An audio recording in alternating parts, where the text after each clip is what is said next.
এদিকে হচ্ছে ক্লাব বিশ্বকাপ তো পুরো জৈমা ক্ষীর হয়ে গেছে, যেখানে হচ্ছে আপনার বায়ার্ন মিউনিক আকল্যান্ড সিটিরে 10টা দিয়ে দিছে, পিএসজি অ্যাথলেটিকোরে নাস্তানাবুদ করে দিছে। শুধু যে ইউরোপের বড় বড় টিমগুলো হচ্ছে আমেরিকান, তারপর হচ্ছে এশিয়ান টিমগুলোর হারায় এরকম না, ইউরোপও যুদ্ধ চলে এইখানে। ক্লাব বিশ্বকাপের হচ্ছে মজা যেইখানে একটু কম, সেটা হচ্ছে বার্সেলোনা নাই।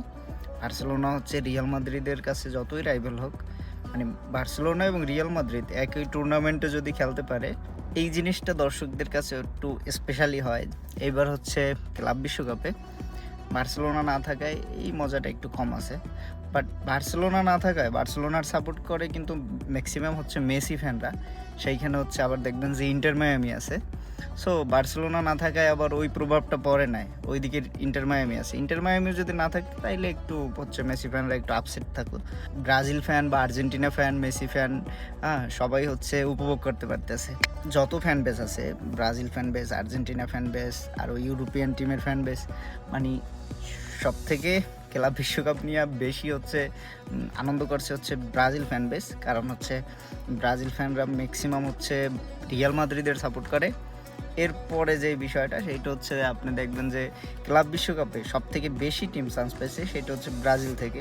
ব্রাজিলের হচ্ছে 4টা ক্লাব চান্স পেয়েছে: বোটাফোগো, ফ্লুমিনেন্স, পালমেইরাস আর হচ্ছে ফ্লামেঙ্গো।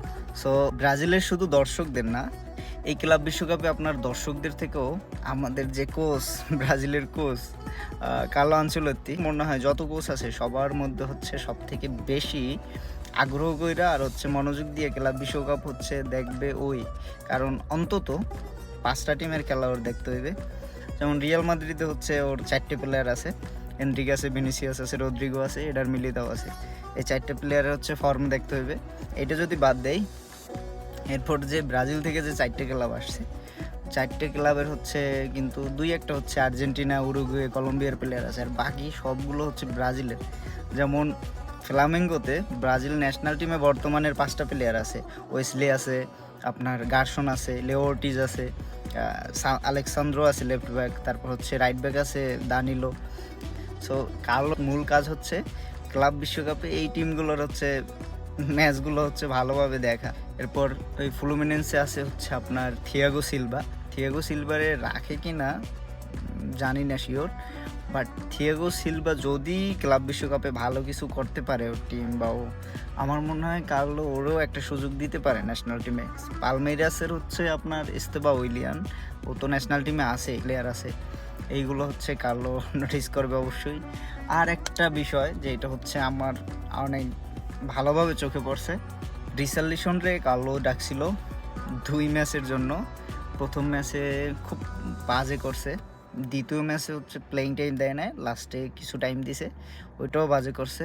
মানে রিসার্লিসন হচ্ছে ফুরিয়ে যাচ্ছে এবং হচ্ছে রিসার্লিসনের ফর্ম নাই বললেই তো চলে, ন্যাশনাল টিমের সুযোগ পাচ্ছে, দিতে পারতেছে না।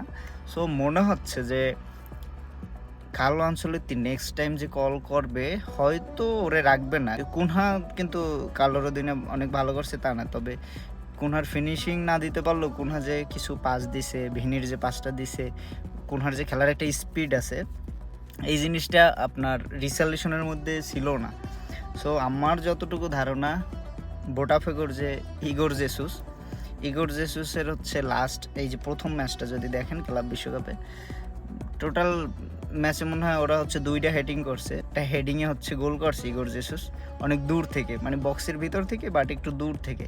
ওর হেডিংটা অনেক সুন্দর ছিল। হেডিং আরও একটা হেডিং করছে, ওই হেডিংটাও ভালো লাগছে।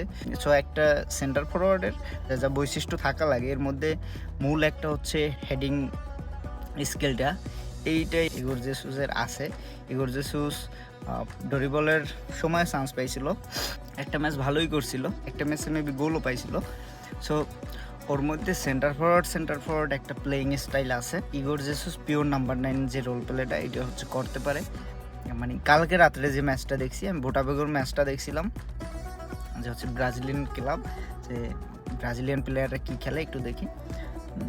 বোটাফেগো মোটামুটি খেলছে, বাট ইগোর জেসুসের এই জিনিসটা ভালো লাগছে যে ব্রাজিল হচ্ছে যখন সেট পেয়েছে, তারপর হচ্ছে আপনার কিছু হচ্ছে টাইমে হেডিংয়ের প্লেয়ার হচ্ছে হেডিংয়ে গোল করতে হয় ডিফেন্সের। ব্রাজিলের স্ট্রাইকাররা হেডিংয়ে গোল করছে মানে হচ্ছে খুবই কম, অনেক আগে আমার মনে হয় 2-1টা হচ্ছে আন্দাজে হয়।